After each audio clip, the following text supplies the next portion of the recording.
What is a person's most powerful sex organ? Most powerful sex. Here, let me do something here. I want to put this up here. Right here. Whoa. I could get X-rated for this. I could be turned off all TVs in the world. This is your most powerful sex organ. His and hers. You ready?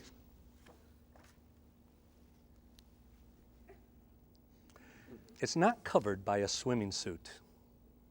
It's not between your legs, it's between your ears. The most powerful sex organ that you have. His and hers. Right here is where sex is determined.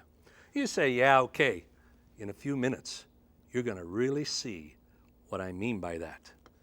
The most powerful sex organ you have is your mind. Do you realize your mind weighs about 3 pounds? It's the most intricate, complicated 3 pounds of mass in the entire universe. You say, yeah, that's nice. No, it's true. Let me show you what I mean. In this 3 pound of mass in your brain, there's 10 billion neurons. Whoa. There's 100 billion support cells. Get this. There's 100 trillion. You couldn't count to trillion probably in 3 months. There's 100 trillion connectors that connects all the neurons and the cells together for you to operate. Now here's to me what's really amazing. Every second, 1 million new connectors are created in your brain. We just went through 2.5 million. No, I'm sorry. Think of that. That's why it's the most intricate mass, 3 pound mass in the universe, the human brain. And this is what's amazing. Remember the connectors? These connect the cells together. And I want to show you this. The connectors are like this. They connect the cells, and through this passes in like an electrical shock, like in a cord, you plug it in, and the electricity goes through the cord. And it goes from one cell to the other cell to help you make decisions and all in rapid succession. But here's the problem. If you take an electrical cord and you strip all the coating off of it, then it'll water down how fast and how much of the current goes to the end of the cord. Well, it's the same way here. When you are born, you're born with just a bare connector, and they're created with bare connectors. But as you grow older, there's a white kind of, what would you call it, insulation called myelin that forms around your cell starting the end of your teenage years going into your 20s. And it starts to insulate it like this. And it forms, it's often called the myelin shaft. It forms a whitey matter around it so your electrical signals from one cell to the other and decision making and everything will pass through it without being watered down and fast. But this doesn't happen in your mind until the end of your teenage years and the beginning of 20 to 25 years of age. Now, this is key to understand. The key to sex is not between your legs. It's between your ears.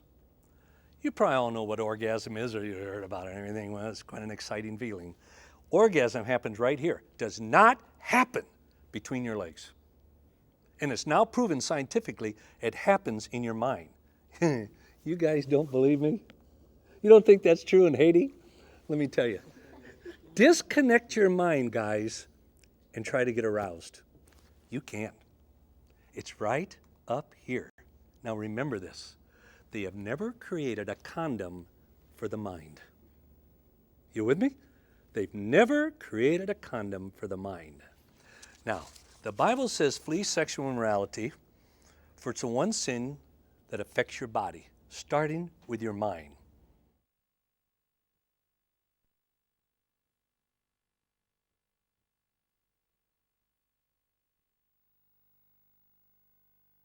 Can sex affect or change your brain?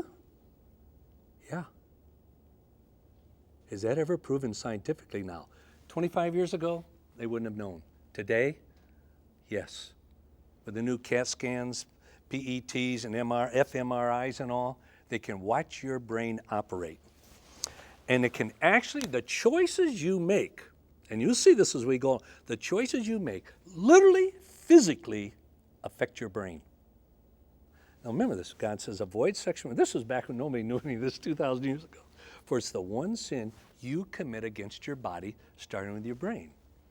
All right. Is there a love hormone? Yeah, there is. It's called oxytocin. You ever heard of it? You ought to. It's a major part of who you are, especially sexually. Oxytocin is often known as the cuddle hormone. That's kind of a pretty saying. It's a bonding hormone, and it's a chemical that your brain releases during sex and activity leading up to it. And what it does, this chemical, when it's released, produces caring, trust, and deep affection, especially on the part of the woman for the man, no matter who the man is. When oxytocin is released, which starts with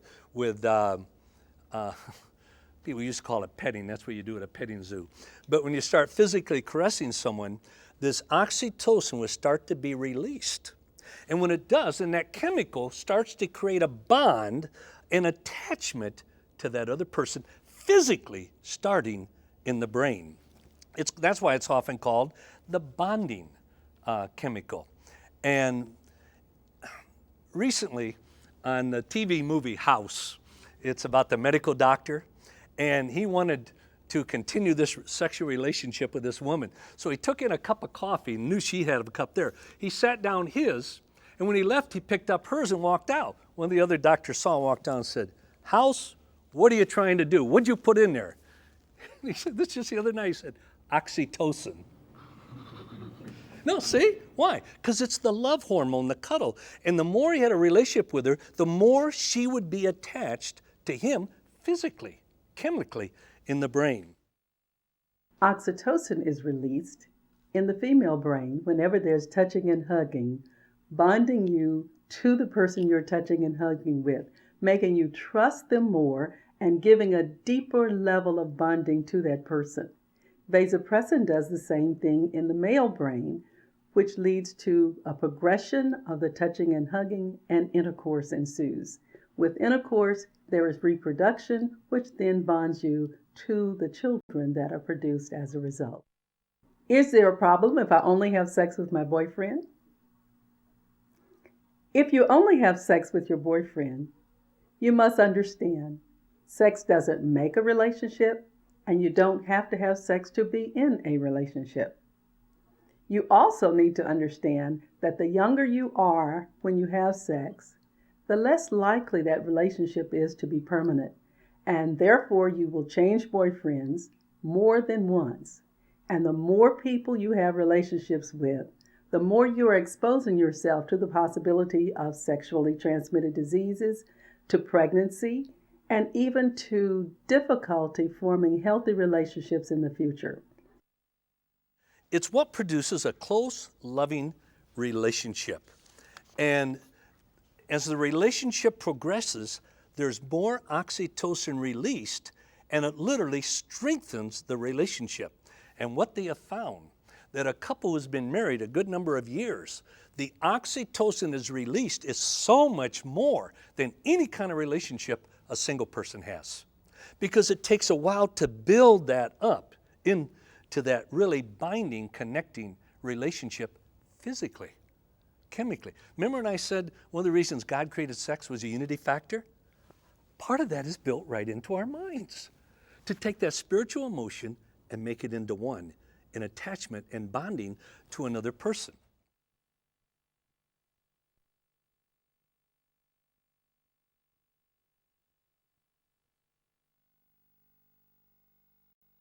Can sex keep a bad relationship going? I've taught this for years. And I've always said yes, but never could prove it scientifically. Now you can. Sex can literally, especially on the part of you girls, can keep a bad relationship going. Why? When oxytocin is released, no matter who the man is, you start to honestly evaluating a person in a super wonderful way. That's why often oxytocin is referred to as producing, these are rose glasses, producing the pink lens effect. Because when oxytocin is released in a young lady, she'll start to fantasize about the person. And it's almost like putting on pink lenses and everything looks rosy and pink. And it can even be a very harmful relationship. Have you ever heard, I mean, you probably even know some women in a relationship, they're physically abused and everything, but they stay in there. Why? Because the chemical oxytocin that is released into their body. And it causes them to distort, they call it scientifically, warp judgment. This is why I say, young ladies, this is why I was so concerned about my relationship with my daughters. You must listen to your parents. Listen to your friends. Because often you'll be in a relationship, you will not see it physically. You won't see it. But your friends will. Your parents will. And I would always say this. If you're in a relationship and you want to go further with it, but your friends don't think it's good and your parents, I would say absolutely back off. You've got the pink lens effect. You're warping your judgment of who that person really is on there. And this happens physically in our brain. You say, well, wait a minute. Well, wait, this comes back to, well, if it feels good, do it. Ooh, can that be dangerous? Because it can feel good with anyone.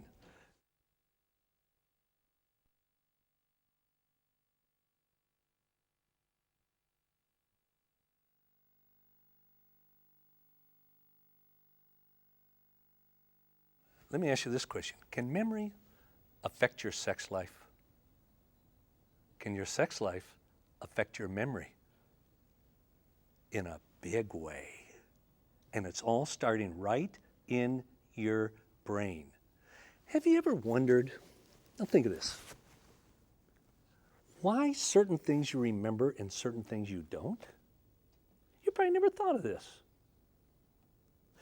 For example, let's say, what's your first name? Michelle. Michelle. Let's say 5 years ago, a guy stood up in your class and berated you and said a couple really nasty things, maybe sexually, about you. You could remember that to this day, couldn't you? But you know what, Michelle? You probably couldn't remember what you had for lunch or who you had lunch with. Come on, did you ever think about that? Why are there certain things you remember? It's right up here in your brain. God made you that way. There is a chemical. It's called norepinephrine. And it's a memory chemical. And this is what happens. When you're in a very emotional situation where your 5 senses are involved, norepinephrine is released in your brain. And it takes that emotion, it takes that experience, it takes that image, and it paper clips it or attaches it to your brain for recall. Now, in many ways, that's a defensive device. So that, say it was a real harmful situation. So next time you're around that guy that said that to you, you'll back off, you'll be careful, everything. Why? You remember. God gave you that memory for defense. Also gave you memory for a wonderful, wonderful experience of sex and love in marriage. And yet it can be very destructive. And it starts right in your brain. You say, what do you mean? It's called the law of strength. Wow. Maybe one of you better do. You're probably a little stronger than I am. But the law of strength, and this is what it means. That chemical takes that emotion, that experience, that vision, what you look at, and it's called paper clipping it to your mind. And when it's paper clipped to your mind, you don't forget. You can take all those experiences right into marriage with you. In Hebrews 13:4, the Word of God says this. You've probably read it once in a while, probably not a whole lot because it's in Hebrews. You'd probably read the Gospel of John in the book of Hebrews. But it says, let the marriage be held in honor among all. Now what does that mean? Every time when I was single, I said no to sexual pressure. I was holding my marriage in high esteem. I've been married 39 years, to the same woman. And in 39 years, every time I've said no to sex outside of marriage, to some affair, anything, do you see what I'm doing? I'm holding my marriage in high esteem. It says, let marriage be held in honor among all. Now get this. And let the marriage bed be pure or undefiled. Now what in the world does that mean? The word marriage bed there, now I am quoting from the scripture, is literally the word for sexual coitus or intercourse. You say, what? You shouldn't say that word. It's in the Bible. We just water it down. Marriage bed, what it says is this, and let sexual intercourse be pure. Whoa. Now what does that mean? Remember we looked at purity as living according to original design. Now another implication of it is this. It's saying the same thing, but it won't sound like it. To be pure means no foreign element. In other words, if there's a foreign element in there, it's not the way it was originally created to be. And so purity can be no foreign element. Say you have 2 glasses of water. One glass has simply H2O and it's pure. But the other has a little garbage, a little gunk added to it. Becomes very colorful. It's impure. Why? A foreign element entered a pure substance. Now this is what the Word of God says. Don't let a foreign element enter sexual intercourse in your marriage bed. How does that happen? It happens through the memory chemical. Say what? Yeah. If anything triggers it, it's sex. Because now even science will say, you cannot separate the physical aspect from sex from any other area of your life. You can't. When you become involved in sex, it involves everything that you are as a person. You cannot separate it. Physically, emotionally, spiritually, everything. And so it's embedded into memory. And this is what often happens.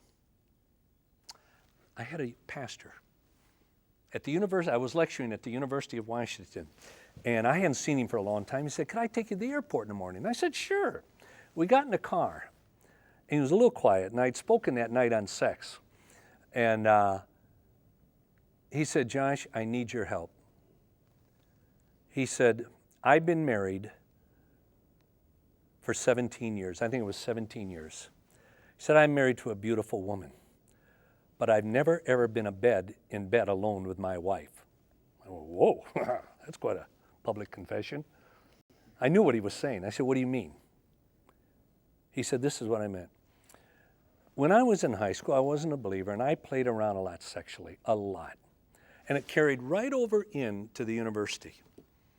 In the university, I trusted Christ as Savior and Lord. But you know, if any one area in my life it didn't affect was my sex life. Said, then I met my wife my junior year. Josh, up until then, I never knew there was any woman as beautiful as she was. I never dreamed there was. And we came to love one another. Of all, this is key. Ladies, you listen to this. He said, this was the first woman. He had sex with many. First woman I wanted to be the mother of my children. That's a good indicator for a man. No, it really is. Not do I love her, but do I want her to be the mother of my children? And we got married. And he said, Josh, starting my wedding night, all the flashbacks. He called it this. He said, the reruns in the theater of my mind kept coming back from all those other girls. The ghost of relationships, and that's physical. It's released in your mind to do that. But in this situation, it can be very destructive.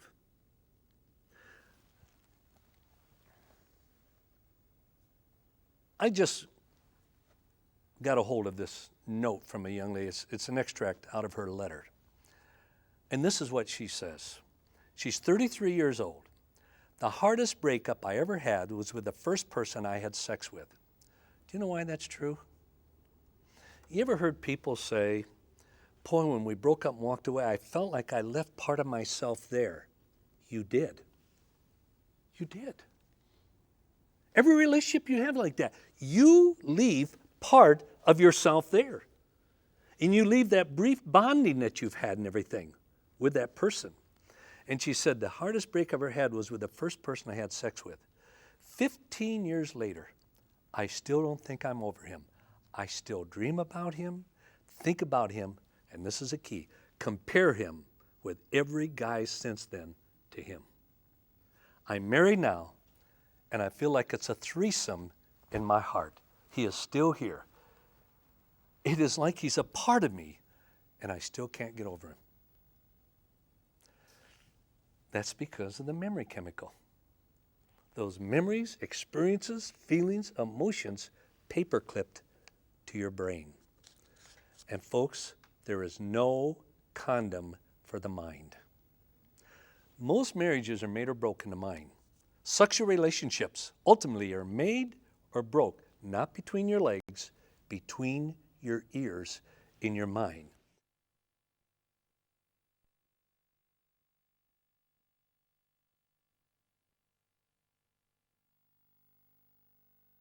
Is there a good feeling hormone? Wouldn't it be neat to have that? You do. You realize that? It's called dopamine. You ever heard of it? Probably haven't. Dopamine is that chemical that is released that gives you a feel-good, exciting, rewarding feeling. It's kind of, I put it this way, dopamine is that chemical that says, I've got to have it. I've got to do more of that. I've got to have more of that. It releases a tremendous joy in your life, starting with your brain.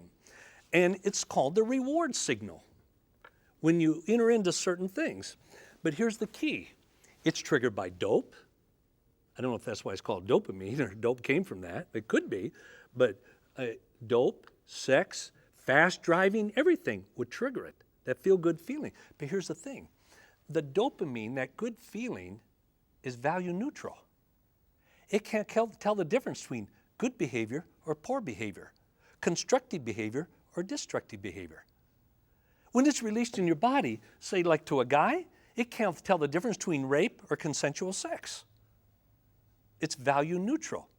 It can't tell the difference between fast, reckless driving or regular driving. And here's the problem. It starts, the dopamine, if that's all there is to it, and there's not the extension of the relationship where oxytocin and the other chemicals are released, you start to have more of it to get the same feeling.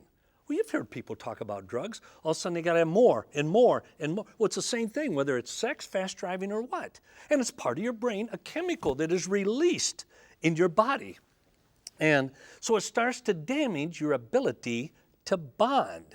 It's like sexually, each time you have a relationship, you go to another woman, guys, you always have to have a little bit more because it starts to break down the bonding effect. Dopamine is released when we do anything exciting, whether it's sex or whether it's playing baseball or making good grades in school. Whenever you do something exciting, it's released. It is the same hormone that is released when you're involved in drugs and risky behavior. It makes you want to repeat that activity, whatever it is, because it's exciting. Dopamine is values neutral, which means that it's released whenever you do anything exciting, good or bad, risky or not risky, consequences or not. Why do I feel so bad after I've had sexual relations, if it's okay for me as a teen? The answer to that question is simple. Sex changes the nature of the relationship and often causes emotions to run high. You get the dopamine exhilaration and feeling, and you can sometimes substitute that feeling for the relationship with the person. Anytime you separate sex from the emotions, then it becomes a raw animal act, and you're actually chasing the dopamine high rather than the relationship with the person. So remember, you can no longer go back once you've begun to have sex in a relationship. Well, if you start using pornography and you start using images for that, and now you're looking at a picture of a girl in a magazine, or you're watching a DVD, and you begin to bond with that image, even if it's not a real person, even if it's not actually having sex with multiple partners, pornography causes a bond with the image.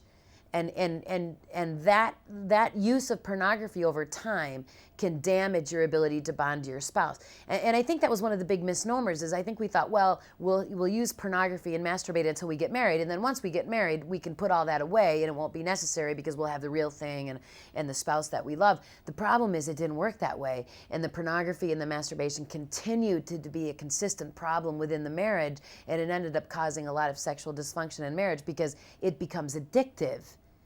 This hormone, these neurochemicals in your brain become addictive, the way heroin or cocaine or any other drug would do. And so now I wish I could just be bonding with my wife or with my spouse, but now I require the pornography and the masturbation, even in a marriage, in order for me to experience the brain chemical response and the bonding that I'm looking for. It's kind of like, would you hand that to me there? Is there a relationship between duct tape and sex? You say, come on. Yeah, there's a huge relationship. Let me show you what I mean. Roll up your sleeve there. Por favor. Just right here. Roll your sleeve up, not your stomach. Oh my gosh, are you hairy? Okay. Now, this is like the first sexual relationship. Let me do that. Oh. You can put that back now. Stick your arm up here. Come on, put it up here. Now, this is like your first sexual relationship. Now, wait a minute. Now, your second one. Now, your third one. And after a couple more, it won't even stick. And it all comes off on here. And you walk away with part of that person. This is what happens with promiscuous sex. And it gets to the point, because it starts in your brain, you got to have more and more and more. And that's what's called the joy hormone, or the good feeling hormone, is that. When I used to speak in classrooms, I used to take duct tape with me, or packing tape, and I'd say sex has the ability to bond two people together, just like this tape. And I'd take a piece of that tape and I'd rip it off and I'd roll up my sleeve and I would just wrap that duct tape right around my arm, and it'd stick really good the first time I did that. And I'd say, well, I don't want the tape here anymore, and I'd rip it off, and pieces of my arm would come with the back of the tape. Move it on to the next person, stick it to their arm. It'll stick a little, never as good as the first time, but a little. Rip it off their arm. Now we got junk from their arm and my arm on the back of this tape. Move it on to the next person, rip it off theirs. Now there's junk from theirs and theirs. And pretty soon this tape is going to stick to nothing at all. It's got so much junk from everywhere it's been. Sex is like that tape. It was meant to be the glue that took a man and a woman and glued them, kind of bonded them for life. And we've just recently found out through research that there is an actual neurochemical in your brain, we call it the bonding hormone, that is produced in males and females that assist with this bonding. Now, it's different in females and males. In women, that bond, that glue, that neurochemical in your brain is called oxytocin. And women release oxytocin in their brain 4 different times on 4 different occasions. One is through touching or prolonged hugging. So any kind of physical contact that is intimate for a woman will release a certain amount of that oxytocin. A stronger release happens at orgasm from sex, and then also right at the onset of labor, the brain will produce oxytocin, and then also while she nurses a baby. So there is a purpose for that oxytocin release. It was meant to bond you in a very physiological way to either that partner or to your offspring. And that's how oxytocin works. And what we found is if we continually change partners, that the oxytocin in the brain doesn't function the way it's supposed to brain, and it affects the bonding.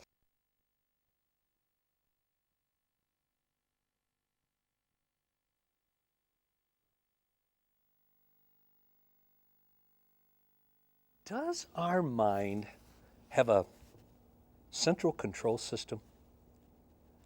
Is there a system that controls everything we see, feel, hear, think, decisions we make and all? Yeah, but it's probably not what you think. In the brain, the control center for most people is in the front. It's called the prefrontal cortex or lobe. The prefrontal lobe or cortex. Now, here's what happens when you're born. When you're born, you don't operate out of the prefrontal cortex. You operate out of the limbic system, which is in the back in the inner part of your brain.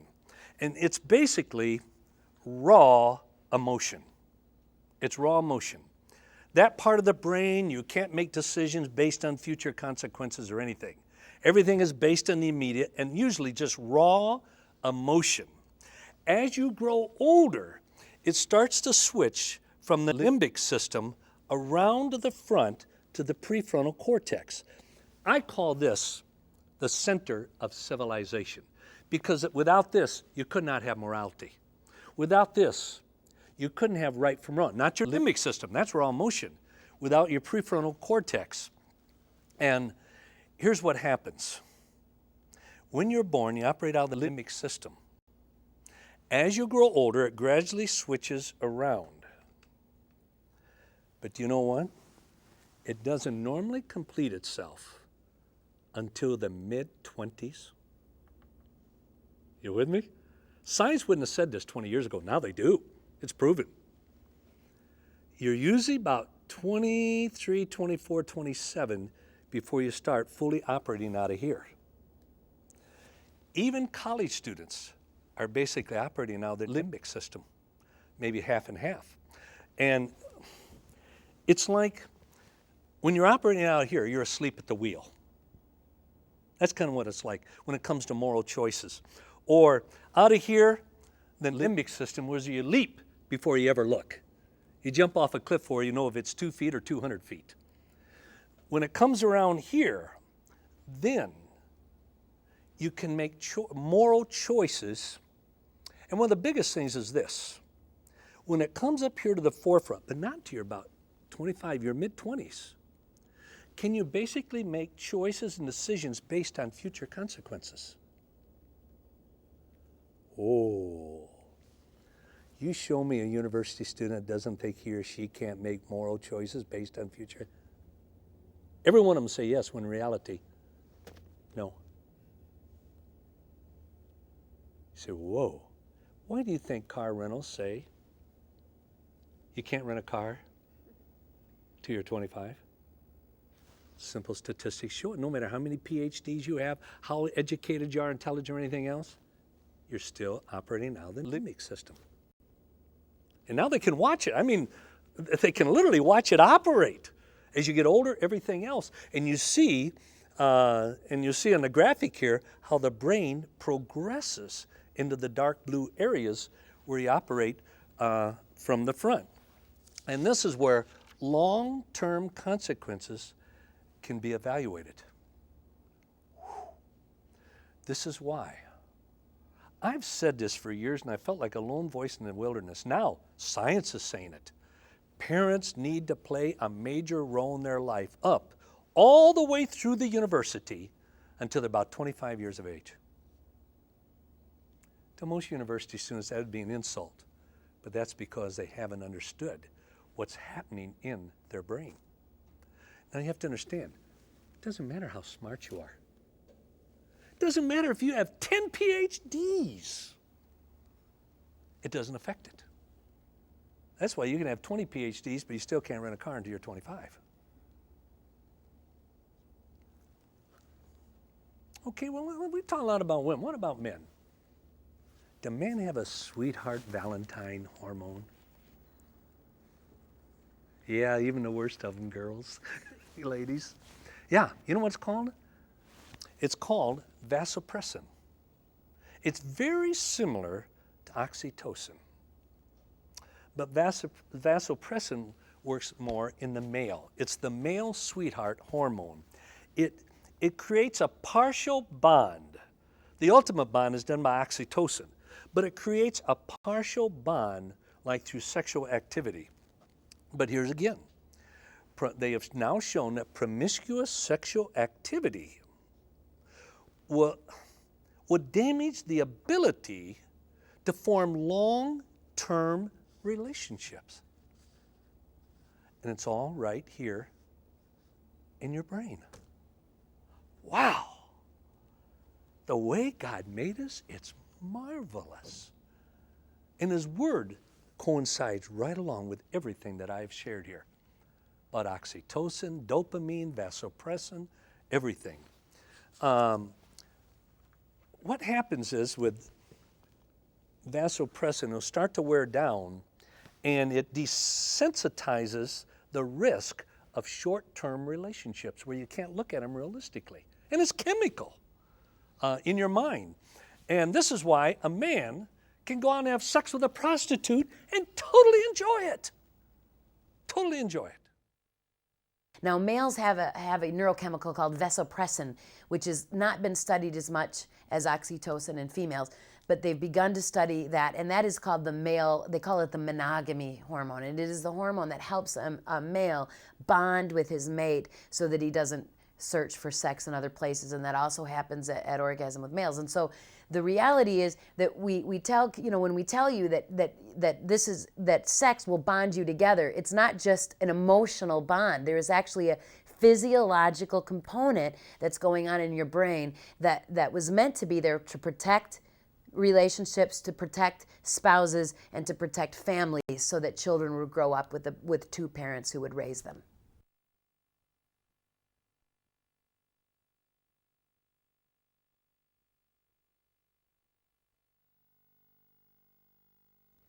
When I shared this with my son and my daughters, they were like 10, 11, 12 years old.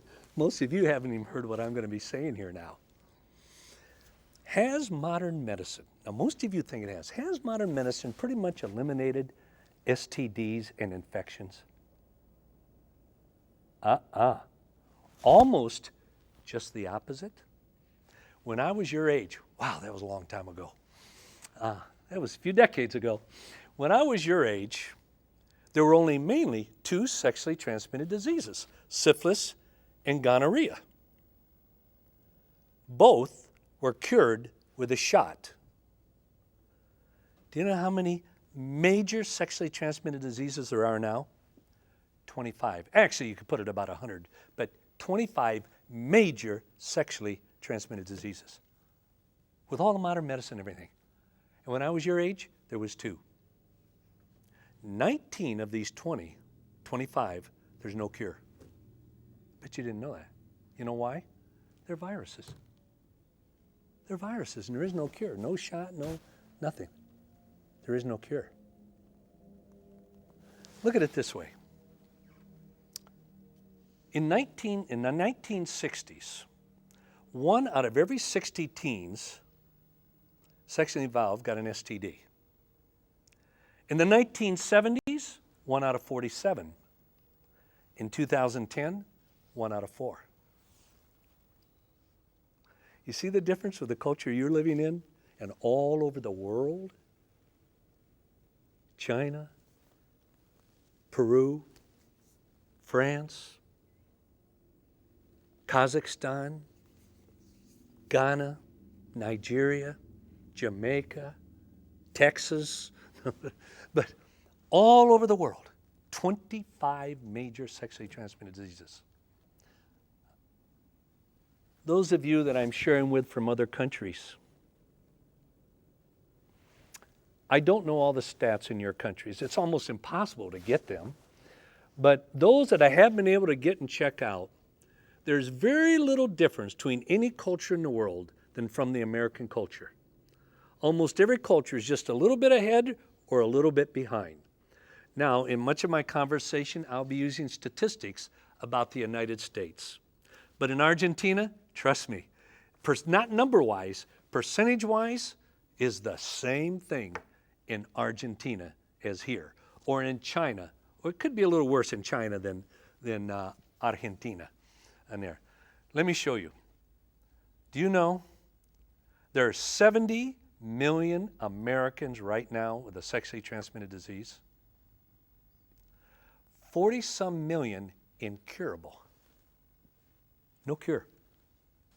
500 million people every year in the world, 500 million, get a sexually transmitted disease every year. Multiply that out. 500 million. Just in the United States, every 12 months, 19 million Americans get a sexually transmitted disease. That's not through 4 years of high school or college. That's every year of high school and college. That's 52,055 Americans every single day gets a sexually transmitted disease. You think you can play around and beat the odds? There's hardly anyone in the world that will play around sexually and beat the odds. The statistics show it. I documented in my book, Why True Love Waits. That's 2,169 Americans every single hour, 24/7, gets a sexually transmitted disease. In the United States with teenagers, 1 in 4 14 to 19-year-olds are infected with HPV, chlamydia, genital herpes, and trichomoniasis. 1 out of every 4 who has ever had sex. Right now, they're infected. Let me ask you a question. What percentage of sexually active women can expect to get an HPV infection? If you're a woman, now, whenever you use the term sexually active, that means just one time. That includes somebody who just had sex one time and they're 14, they're considered sexually active. That's key to understand. And the reason is these diseases stay in your life for years. So when I say sexually active teen, or a scientist does whatever, that can be a person that just had sex one time and they're 14 years old. What percentage of sexually active women can expect to get the number 1 sexually transmitted virus, HPV? What do you think? 20%? 60%? 80%? 120%? It's 80% of sexually active women will get, and there's no cure for it, HPV, will get infected by HPV. Don't tell me you'll beat the odds. The reason is, you go all the way through high school and college, think you beat the odds, and about 28, 30, you get some blood tests, something else, you gotta go home and tell your spouse, I'm infected. I'm infected. How do I know if I'm ready to have sex? Sex is one of the most intimate relationships you will ever have with another person. Are you ready for that? Knowing that you will be a part of that person's life forever, whether it's imprinted physically or whether there's an imprint in your brain, you have to decide for yourself, but also for the other person.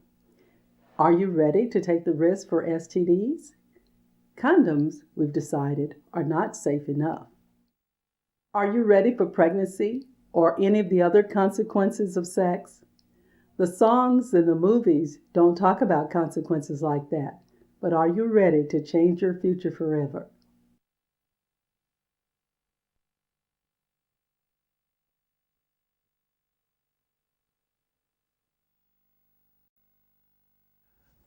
What is the most common STD? And you know what? The top 6, probably half of them, you don't even know anything about, or possibly all of them. Here are the top 6. Chlamydia. Just in the United States, this is just the United States, 2.8 million every year get chlamydia. Genital herpes, 1 million a year. It's called HSV, genital herpes, and there's no cure for it. No cure. 40-some million Americans have it, and there's no cure. Crabs. Ooh, doesn't that sound awful? Pelvic lice. I wanted to have a picture to put up, but it's so, it's so ugly. I couldn't even put it up in the video. It's so bad. But think of this. 3 million people a year get crabs or pelvic lice, just in the United States.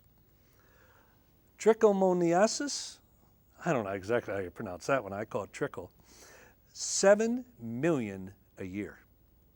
Of HIV, 46,000. HPV, human papillomavirus, 6 million a year. Now, the Centers for Disease Control, which is probably the #1 organization in the world in infectious disease, says that HPV, human papillomavirus, is the #1 sexually transmitted disease in the United States and the world. Even though trichomoniasis, there's 7 million, but it'll vacillate between 5 and 7 million. But the reason they say the 6 million with HPV is #1, because with trichomoniasis, it's quite easily to cure it. There is no cure for HPV. Most of you here probably doesn't even know what it means or anything. #1 sexually transmitted disease, HPV. At UCLA Medical School, they said there is no cure for it. There is no cure. In fact, you know what? There's no test you can take. You only see it by the symptoms. You can't go get a wedding, marriage thing to see if you have it or not. And it stays concealed about 10 to 12 years in the human body. There's this real popular TV show, and I think it's all over the world, called Law and Order. Last night I was watching it, Law and Order, and there was an African-American lady who's the lieutenant, runs the office kind of hardcore, and she got real soft and everything else. It's been leading up for a few shows, and she finally went to the doctor, took tests, and they said, you have cancer, pelvic or cervix cancer. You're HPV infected. That's what caused it. And she says, well, I can't be. I've only known this man, this wonderful man, for 1 year, 1 month. And when he said, I'm sorry, then you could have had it for years. Well, I haven't been married for 5 years. And she stops, says, that blankety blank, he gave me HPV. And she just now found out on it. Boy, just in America, I want you overseas to understand, every country, just in the United States, 20 million Americans have HPV. Now here's what you have to understand. HPV in the last 5 years has killed more women than HIV and AIDS. You don't even know anything about it, do you? Isn't that amazing? Killing more women than HIV and AIDS, and women don't even know anything about it. #1 sexually transmitted disease, and there is no cure. 20 million Americans have it. 6.2 million Americans every year is infected. Multiply that out. 50% of all sexually active who have ever had sex one time will be infected. Whew. And nobody's talking about it. Of U.S. women infected with HPV, just women right now, is 26.8% of the entire women's population. And nobody's talking about it. And it's killing more women than HIV and AIDS. And it's passed on 10 times faster. It's 10 times more efficient than AIDS and HIV. Everybody's talking about HIV. It's HPV that's killing people, and nobody talks about it. And it's passed on just like that, and you don't even know you have it for 10, 12, 14 years. 98 to 99%, no symptoms. Now, if you have a very strong health system in your body, it will often fight it off. A good percentage of it will, without you even knowing it, your body will take care of it. But it's that large percentage that will never leave your body that does the unbelievable damage. But this is what's amazing. In Canada, this would probably be true of any country of the world, 90% of Canadian teenagers, probably just like China, American, Germany, France, everywhere, said they're very knowledgeable about sex. Only 19% had even heard of HPV. Only 20% knew cancer was one of the consequences of HPV. Only 20%. And it's the same thing with teenagers all over the world. They think they're so smart, so loud, I know all this. In reality, young people, you don't know hardly anything when it comes to sexually transmitted diseases. Most of you have never even known how your brain works, operates, what bonds you to somebody else, what gives you that thrill, that excitement, how to control it, which we'll look at. It's just mind-boggling. For about 9 years, I counseled in crisis pregnancy centers in Minneapolis And for 9 years, I would have girls in my office every day saying, Pam, I didn't know. If someone would have told me that this is what was going to happen to me, I would have made a different choice. And I started to realize that there were a lot of students out there who were making the really tough choices about sex, having absolutely no idea what the consequence of that choice would be. I mean, the media shows them, oh, well, you can just jump in, have sex with this person or that person. No one gets herpes. No one ends, well, you might see a teen pregnancy, but they kind of shove it to the side. And the reality is that when you make a decision to have sex outside of a monogamous relationship, outside of marriage, there will always be a cost. It was just sad that so many of these students didn't fully understand the price that they were paying. Now, HPV virus, it's a virus, that's why there's no cure. But how many different HPV viruses, which you'd say different diseases, how many different HPV viruses are there? 40? 80? 100? 120? How many of you think there's 40 different viruses? 80 different viruses? 100 different HPV viruses? You must think there's 120? 100 different HPV viruses. 40 of them causes genital sexual infection. 40 of them. 18 are high risk for cancer. Under these 130 are sexually transmitted. Whew. You take the 25, add this, you could actually say there's 125 sexually transmitted diseases. That's staggering. Another question. What percentage of women will have HPV by the age of 50? 25%? 35%? 50%? 72%? 50% of all women, by the time they're 50, will be HPV infected. And there's no cure. And it's killing more women than HIV and AIDS. What percentage of sexually active men will get HPV? 50%? Whoa, that's starting off big. 70%, 80%, 90%. 70%. Imagine if someone you think a lot of is sexually involved. What are the chances of them having an STD? 20%? 30%? 40%? 50%? What do you think, Michelle? 40%. Almost 50. Just look at your friends. You have 5 friends, 2.5 of them are infected. And all of them think they're so smart they'll beat the odds. It's always somebody else. I can play around and beat the odds. No. In my book, I pretty well prove you'll never play around and beat the odds outside of a loving commitment of marriage. The statistics are totally against you.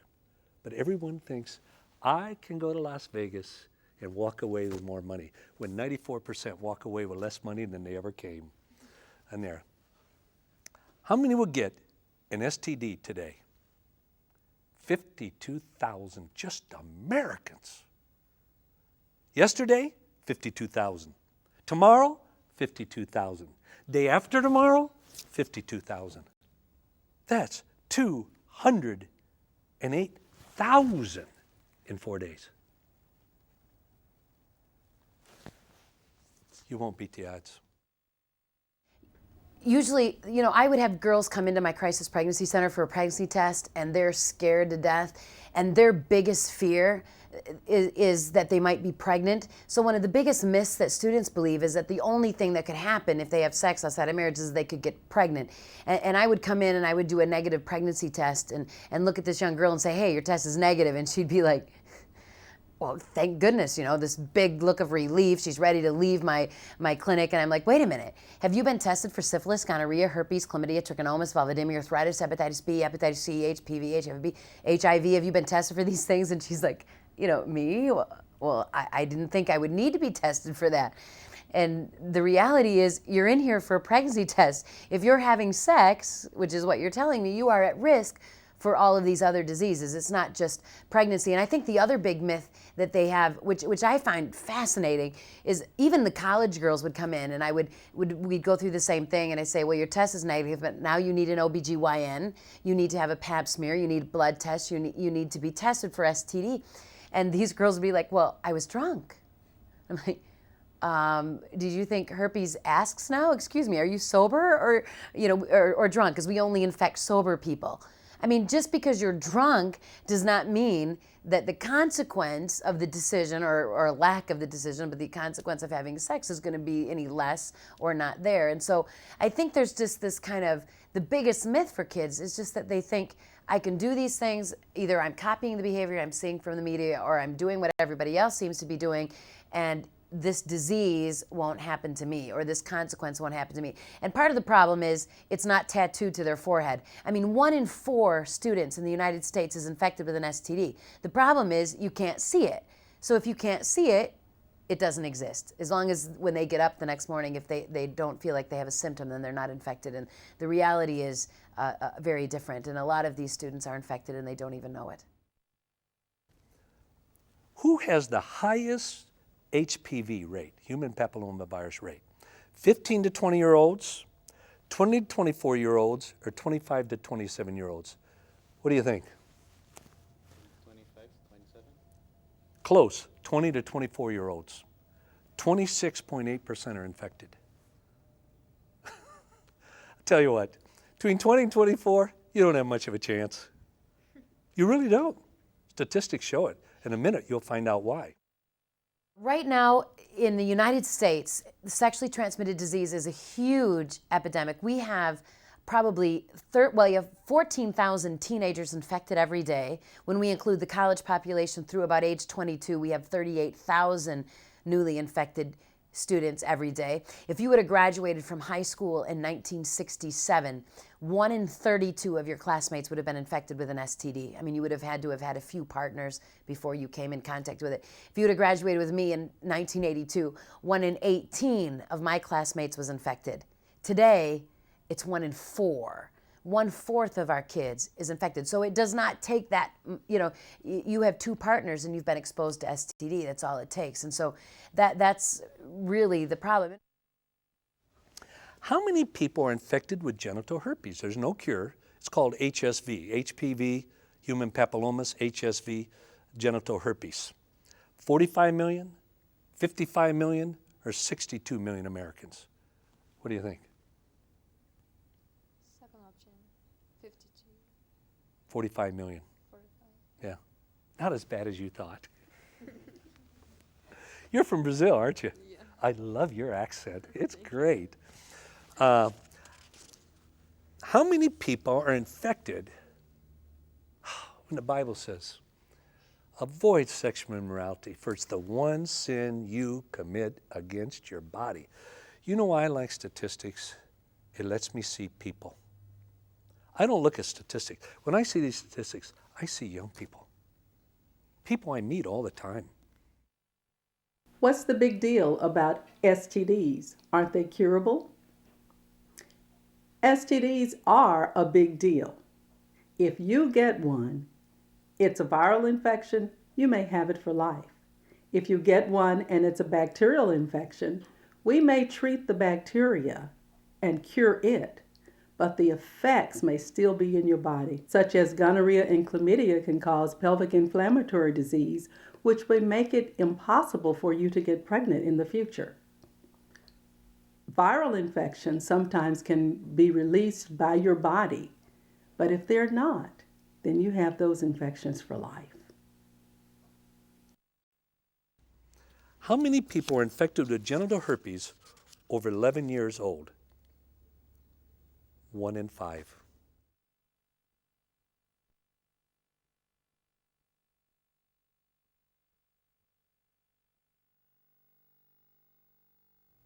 Most of you are university students here. How prevalent is HPV among university women? You ready? Major study done, documented in my book.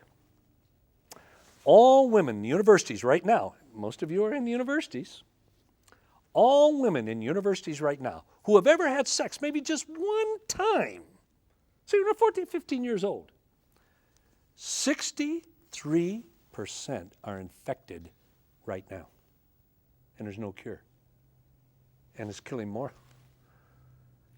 women than HIV and AIDS, and nobody talks about it. At Rutgers, 60% of sexually active women means a woman has just had sex one time, maybe not in university, back when she was 14 years old. 60% are infected with HSV, genital herpes. That's true of almost every university. I was at one university where they have registered in the health department, says 7,800 students infected with HPV. One university.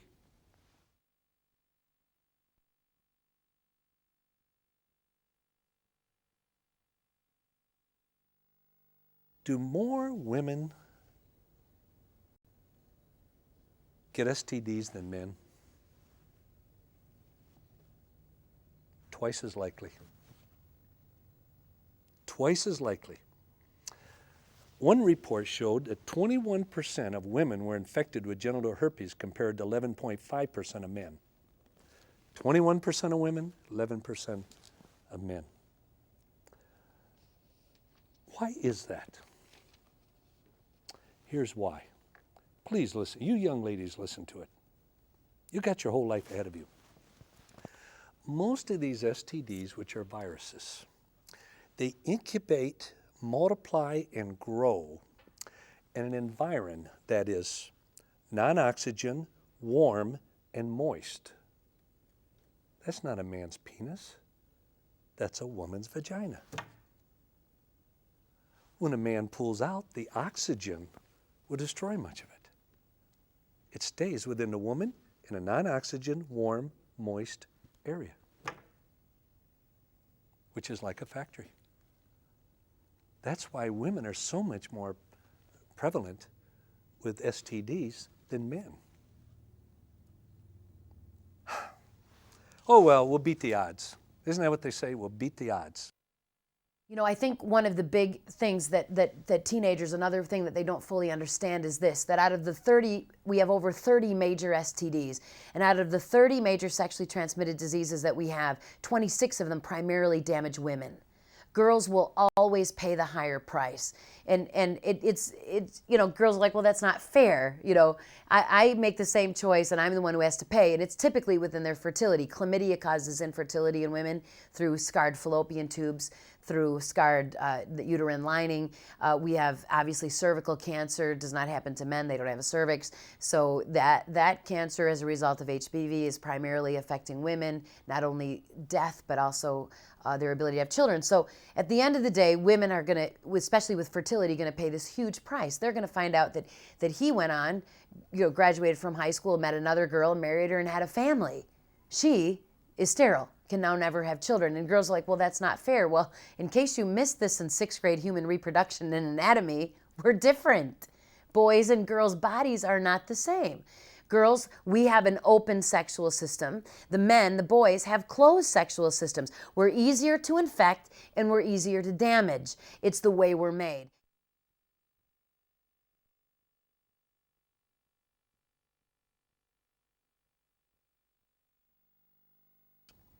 Is it true that young people get more STDs than any other group? Young people, like almost every culture, is up to 25 years of age. And we're going to look at that in the United States. Young people is up to 20, I would go like from 12 years old to 25 would be categorized as young. Of youth in the United States, but it's true in almost every culture, in Brazil, in Haiti, and in Argentina. Gee, we had all South America here. Where are you from? United States. Oh, you're right here at home, homegrown, good. But of 12 to 25-year-olds, 17% of the population, 48% of STDs. I bet you didn't know that. Up to 25 years of age. Out of 19 million STDs every year that's contacted just in the United States. Which same thing happens percentage-wise in China. Boy, that'd be a huge amount in China. China, everywhere. Same percentage-wise, Brazil, whatever. Of teens, 13 to 19-year-olds, 3 million a year. Of 15 to 24-year-olds, 9.1 million. That's 50% of all STDs and only 17% of the population. 24,900 15 to 24-year-olds every day gets an STD. That's 1,039 an hour. I didn't break it down to the second, but it's few just happened. Within 2 years of having sex for the first time, how many teenagers will get infected? Let me repeat that. Within 2 years of having sex for the first time, how many teens will get infected?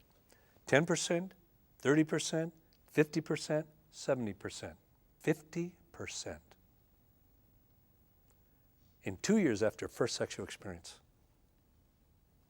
What percentage of sexually active teens will get an STD every year?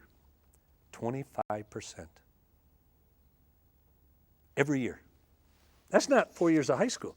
Every year of high school. How many sexually active teenagers are infected right now? Get 100 teenagers together who have ever had sex. How many are infected? 15%?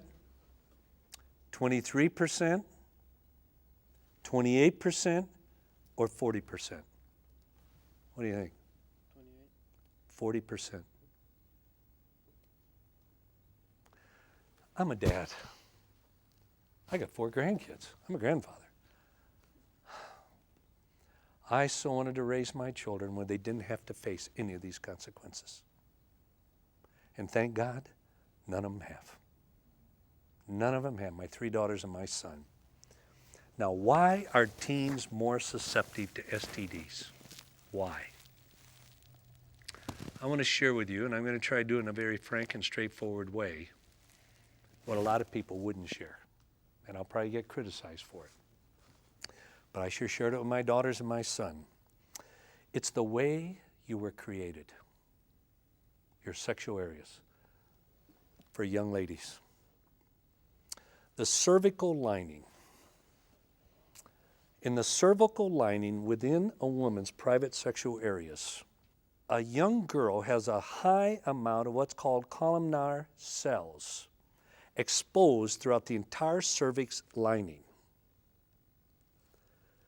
As you grow older, these cells are layered over with squamous epithelium cells. Squamous epithelium cells. That they start to form layers. It's not completely done until you're 23, 27 years age. Now get that.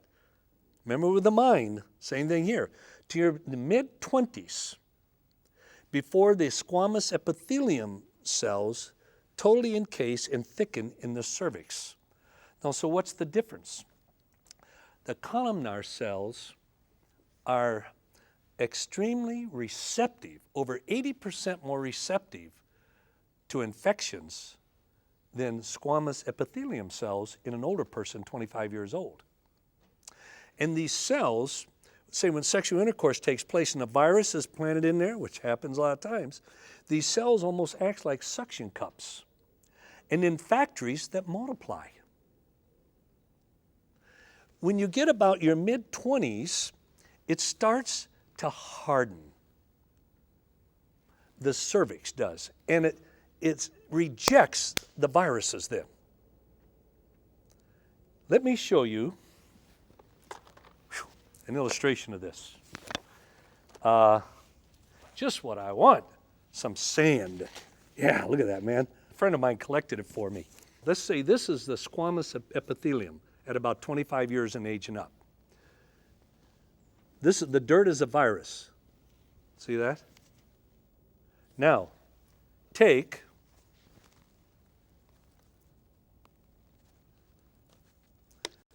this is a columnar cells that a teenager has, and not completely changed until about 25 with a virus.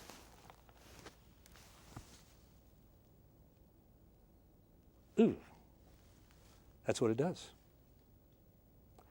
That's why young people, especially young women, are way out of proportion on sexually transmitted disease. Of course, you can't tell them anything. They know everything.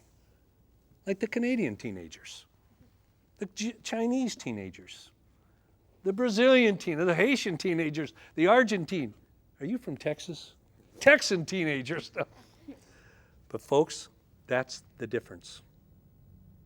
That is why there's such a prevalence of sexually transmitted disease among young people.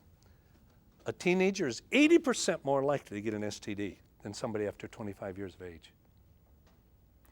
Whew. Now here's the key. Your mouth and your anus. Bet you never heard that on video. But your mouth and anus never changes from columnar cells. You hear me? And we'll see the tremendous devastation of that with oral sex, anal sex, whatever. It's devastating because they're always columnar. They're always like this.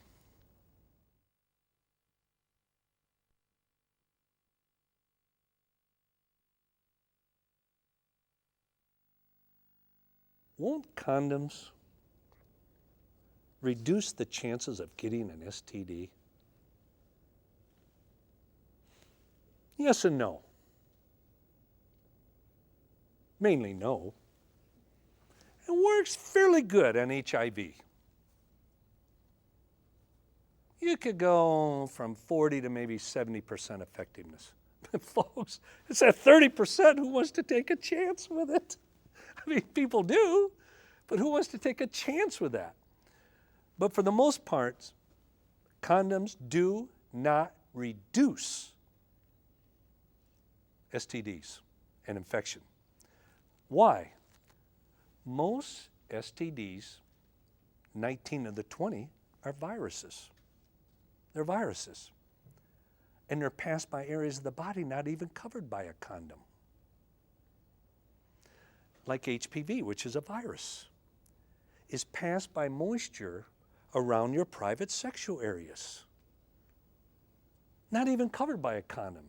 You want to wear a condom and have safe sex, a condom would have to look like a frogman's wetsuit. I'm serious. You know, it's like, a girl says, let's have sex. The guy says, have put my condom on. Okay. I'm serious. Either that, they look like pantyhose because it's passed by areas not even covered by. We'll say, well, what if you wear 2 or 3 condoms? Wear 100. It still doesn't cover it. It makes no difference. For 19 of these 25. In a major university, they did a study of all the men and women on campus infected with HPV. Of those who had HPV and had sex without wearing a condom, in just 3 acts of sex, 44% of their partners got infected. If they had been AIDS, it had been 4%. See, HPV is 10 times more efficient. Now, hear what I'm saying. Students had HPV and didn't wear a condom. 44% of their partners were infected in 3 acts of sex. Those who wore condoms, 42% were infected. 2% efficiency. Why? It doesn't cover the area where it's affected. Look, a woman on average, of course, most women in the world are above average, but a woman on average could get pregnant, say, 8 days a month. 8 days a month. Multiply that out by 12, should be 96, isn't it? 96. So 96 days a year you can get pregnant. Now, when it comes to condoms, they did a study with pregnancy.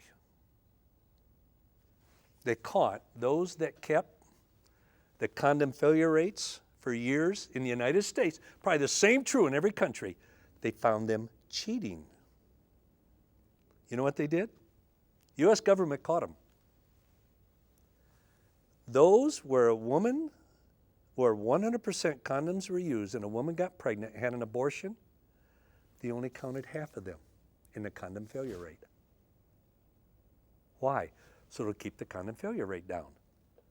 Because when somebody at the university has, Safe Sex Week or whatever and gives you a box of condoms, it's like giving somebody a package of cigarettes saying, I love you. They got to get people using condoms. That's how they ultimately make their money with blood tests and diseases, everything. And they found them cheating. So you know what the U.S. government did? I documented in my book, Why True Love Waits. Made them go all the way back to 1988 and recalculate the condom failure rate. Where normally most people say, they'll teach 4%, 6%. Well, when they recalculated, it came out to an average woman, 20 to 24 years of age, condoms used 100% of the time. In the first 12 months, 31% failure rate. 31 out of 100 women will call themselves mommy in 1 month, 20 to 24-year-olds. Now, 31% failure rate, but you can only get pregnant 96 days a year. And with 96 days, there's a 31% failure rate. Think what it'd be if you could get pregnant 365 days a year. It'd be 90% failure rate. But here is the point I'm driving home. You can only get pregnant 8 days a month, 96 days a year. Only the woman can get pregnant. With an STD, you can get an STD 365 days a year, and both the man and the woman can get it. So if a condom has a failure rate with pregnancy of 31% in 96 days, what is it for STDs in 365 days? Think with your mind, not with your pelvis. 20 of 25, according to the state of Minnesota here in the United States, it's true of any study, but the state of Minnesota published that 20 of 25 of the major sexually transmitted diseases are not affected or stopped by condoms, including HPV. Killing more women, HIV and AIDS, pass 10 times faster, and has no effectiveness. I bet you don't know this. For those of you from, whether you're in Saudi Arabia or Yemen or wherever, Egypt, one of my favorite countries in the whole world. In the United States, there's a government agency called Food and Drug Administration. They have to approve all medical devices, everything. I bet you didn't know. The FDA, Food and Drug Administration, will not certify condoms. I bet you never knew that, did you? Never knew that. Nobody talks about it. Everybody thinks it'll be. Why? They don't work. The failure rate for STDs is way off the chart. And the U.S. government won't even certify them. Oh, look. This is a box, what they are, condoms called Trojans. You ever read? You probably haven't. This is so ironic. And yet people will beat the odds. Right here, this is what it says on this box of condoms. America's #1 condom trusted for over 80 years. If used properly. Now, probably no one at the emotion of the moment of sex has ever used it properly. If used properly, latex condoms will help to reduce, not eliminate, no, the risk of transmission of HIV infection, AIDS, and many other sexually transmitted diseases. Never mentions, that can only mean 6 others. There's 25 major diseases, and 20 of them are not stopped by condoms, so it can only be 5. All the other major diseases can only be 5. It doesn't even mention HPV. And it says, also highly effective against pregnancy. 31% failure rate for the average 20-24. Wow. Think with your mind, not with your pelvis. God gave you a wonderful mind to evaluate, to know, to understand. For example, you have batches, boxes of condoms come in. Do you know how many batches of condoms, what percentage are rejected by the U.S. government for what has happened to them in damage? 10%? 20% of all? 30, 40? 20%. Think of the ones that get through. Think of the ones that get through. And then those that they let through, they won't even certify. You want to see how many ways you've been lied to? And as a father, it just ticked me off. And I wasn't going to let my daughters and my son be fooled by it. I want to show you something. I got to use you. Por favor, ayúdame. Okay? Please help me. Stand up and scoot your chair back. This would be true even in Argentina.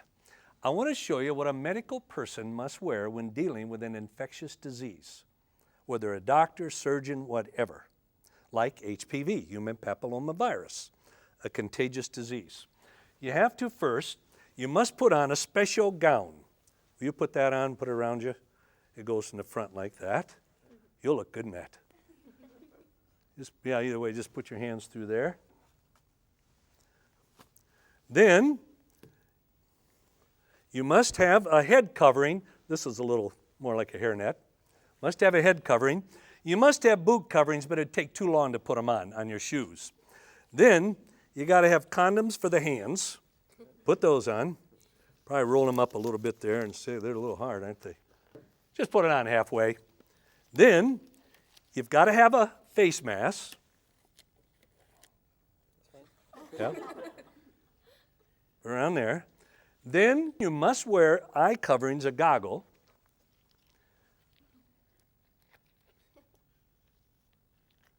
Now, that's what they wear to protect from HPV. Do you know what they want you to wear?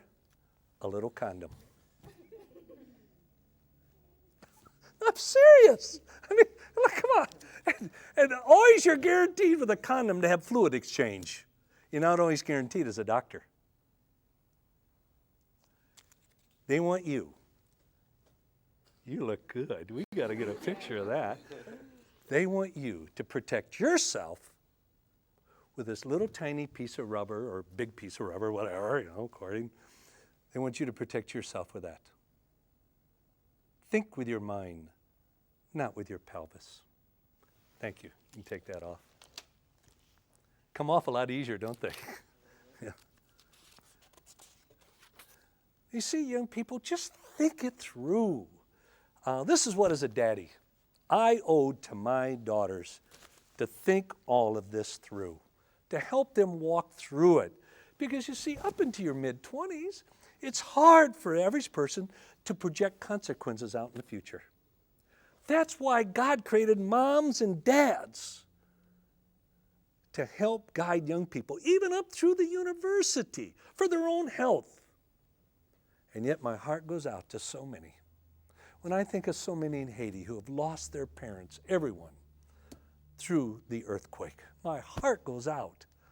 When I think of, there'll soon be up to 25 million AIDS orphans in Africa. What?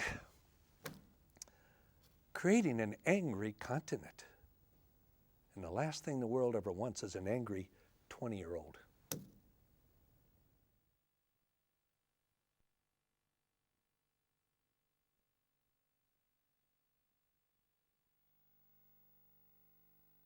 Well, look, if neither of us have any symptoms, can we still have an HD infection? You better believe it. Look, HPV, human papillomas, stays totally hidden for 10 to 12 years usually on an average. Chlamydia, 85% of the women, 40% of the men have no symptoms, but they pass it on. HSV2, genital herpes, 90% no symptoms. AIDS, 10 to 15 years. It can incubate, pass on everything without symptoms. Is it possible to have an STD and not have any visible symptoms? If so, How will I know if my partner is infected? Actually, 75% of chlamydia infections have no symptoms at all. 90% of herpes and HPV have no symptoms. And even 1 in 4 persons with HIV have no symptoms. The person with the infection may not know they have symptoms or infection at all. It's important, if you've had sex, to go get tested. Or if you're thinking about having sex, go with your potential partner and be tested. Go back for results. And if they do not want to do that, then you have a decision to make. Run.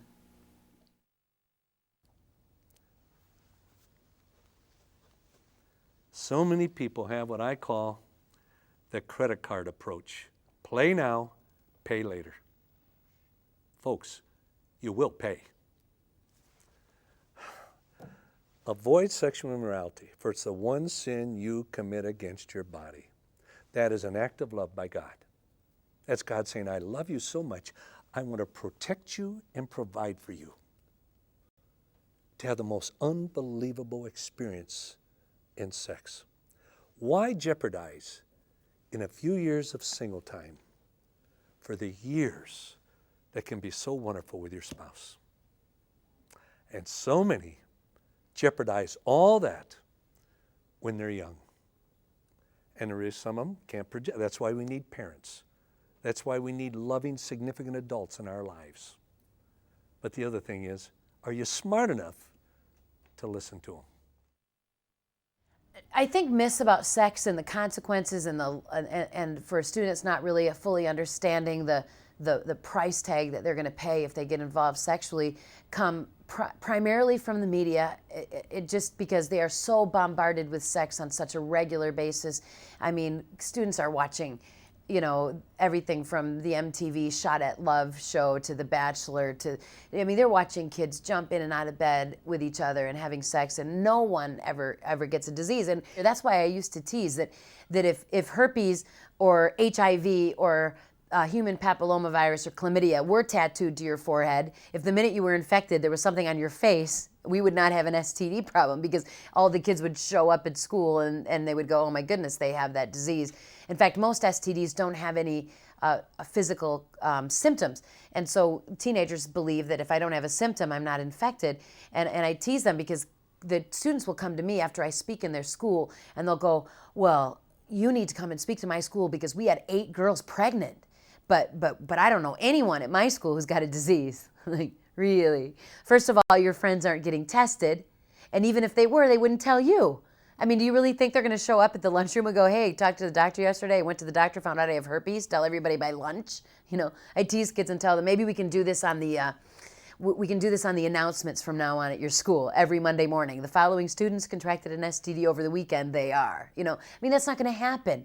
And so pregnancy is the biggest fear because it's the most visible.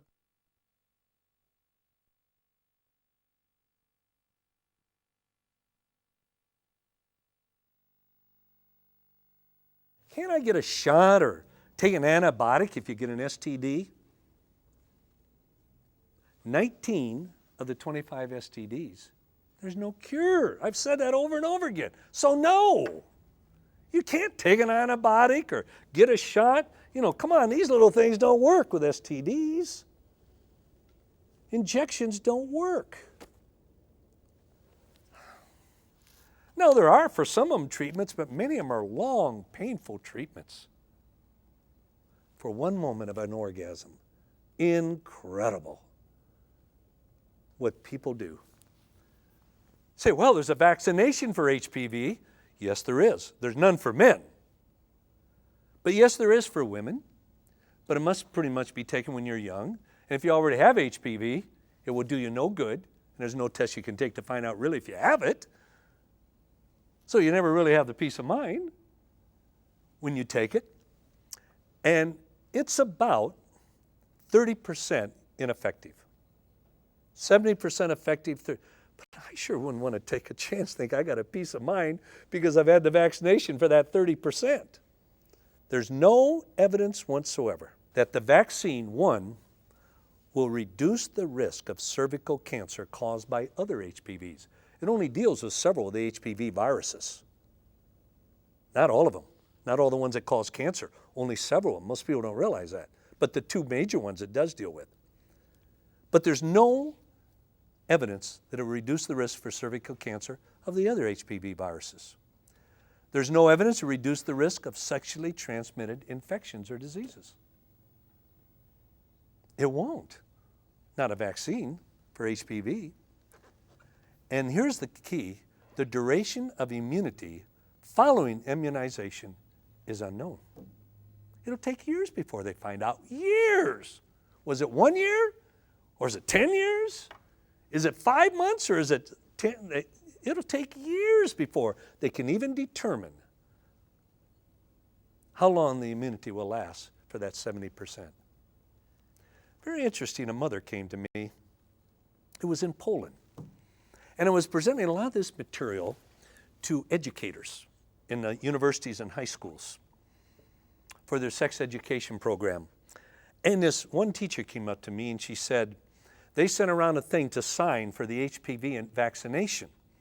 And she said, I'm a nurse, I went to the head nurse and said, will it do this? No, this, you know how long it lasts? No. Do you know what percentage? No. They said, I can't sign this then. She went home and told her daughter. Do you know what her daughter said to her? Now this, I met her daughter. Whoa, what a woman. This young lady said, Mom, thank you for not signing it. Her mother said, why? Because, Mom, if you would have signed it, it would have said you didn't trust me. I never thought of that. Interesting. It would have shown you didn't trust me. Boy, do you know 100,000 women just in the United States? Oh, I wish I knew the stats for every country of the world. 100,000 women between 15 and 25 because of an STD every year will never be able to have children. Oh, well, I'll beat the odds.